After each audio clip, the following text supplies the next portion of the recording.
Hi friends, welcome to the channel. మనము last ఎపిసోడ్లో అర్జునుడి వివాహాల గురించి చూసాం. ఆ తర్వాత ఘట్టంలో ఒకరోజు కృష్ణుడు మరియు అర్జునుడు కలిపి అలా సరదాగా బయటికి వెళ్తూ ఒక అరణ్యంలోకి వెళ్ళారు. అరణ్యం పేరే కాండవ అరణ్యం. అయితే వాళ్ళిద్దరు అటు ఇటు విహరించి ఆ అడవిలో ఉన్న అందాలు, పక్షులు, సెలయేళ్ళు, లేకపోతే పూలు వీటన్నిటిని చూస్తూ ఉండగా అక్కడికి ఒక బ్రాహ్మణుడు వచ్చాడు. అయ్యా, మీరు అర్జునుడే కదా అన్నాడు. అవును అంటే, మీరెవరు, ఏం కావాలి అంటే, నాకు ఒక సహాయం కావాలి అన్నాడు. ఏంటి అంటే, నేను అగ్నిదేవుడను, రగిలిస్తుండగా ఆ దేవుడిని నేనే. నాకు ఏమైందంటే, శ్వేతకి అనే ఒక రాజు 12 సంవత్సరాల నుంచి ఒక యాగం చేశాడు. ఆ యాగం చేస్తున్నంతసేపు 12 సంవత్సరాల పాటు ఆ యాగంలో నెయ్యి పోస్తూనే ఉన్నాడు. ఆ నెయ్యి పోసేది అగ్ని మీదే, అంటే నాలోనే.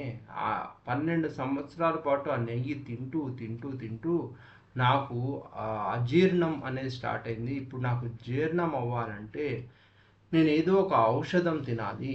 ఆ ఔషధం తినాలి అంటే నేను మామూలుగా మనుషుల వంటి వాడిని కాదు. నాది చాలా పెద్ద ఆకలి. అంటే నా ఆకలి తీరాలంటే కూడా ఎక్కడైనా మంట మండితేనే ఆ మంటను నేను తినగలను.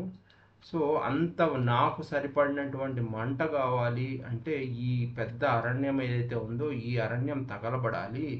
అప్పుడు దీంట్లో ఉన్న ఔషధాలన్నీ కాలి నా నోట్లోకి వస్తాయి అని చెప్పాడు. దానికి అలా కాల్చాలంటే ఈ అరణ్యం మొత్తం కాలిపోతుంది కదా అని ఆలోచిస్తున్నాడు అర్జునుడు. అప్పుడు కృష్ణుడు చెప్పాడు, పర్వాలేదు, నువ్వు కాల్చేయి అరణ్యాన్ని, పర్వాలేదు, నేను చూసుకుంటాను ఏమైతే అని అన్నాడు. అప్పుడు కానీ అర్జునుడు ఏం ఆలోచించాడంటే, ఒకవేళ నేను కనుక ఈ మొత్తం అడవిని తగలబెడితే ఇంద్రుడు వచ్చి వర్షం వేసేసి అప్పుడు ఆపేస్తా. మరి ఏం చేయాలి అంటే, దానికి అర్జునుడిని ఇక అడవి చుట్టూ పైనంతా కూడా ఒక బాణాలతోటి నువ్వు ఒక కంచె లాంటిది వేస్తే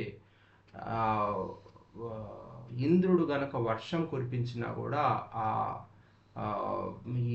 ఈ అగ్ని అనేది ఆపకుండా ఉంటుంది. ఇంద్రుడు వర్షం కురిపించినా కూడా నువ్వు వేసే ఈ టెంట్ లాంటిది ఈ లోపలున్న అగ్ని కాలకుండా ఉండేట్టుగా చేస్తుంది అని చెప్పాడు. సో దాంతో అదే ఫాలో అయ్యి ఇది మొత్తం అడవి పైనంతా ఒక కంచెలాగా బాణాలు వేసాడు.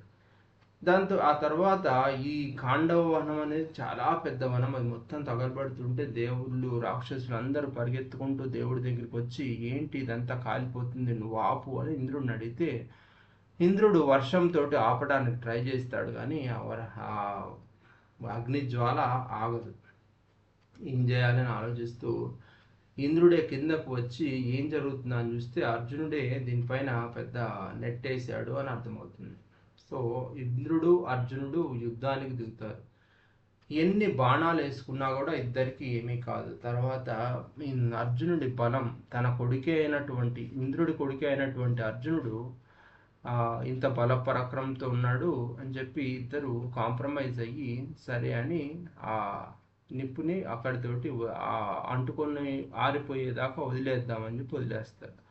యాక్చువల్లీ ఈ నిప్పు ఏదైతే ఉందో ఖాండవ దహనం అంటారు. ఈ ఖాండవ దహనం ఏదైతే ఉందో దీంట్లోనే అప్పుడెప్పుడో కలిసిన ఏకలవ్యుడు ఎవరైతే ఉన్నాడో ఆ ఏకలవ్యుడికి సంబంధించిన జాతులు, వాళ్ళ కింగ్డమ్స్, వాళ్ళ రాజ్యాలు, వాళ్ళ జంతువులు అన్నీ అదే వనంలో, ఆ అరణ్యంలో ఈ దహనానికి చనిపోయినాయి.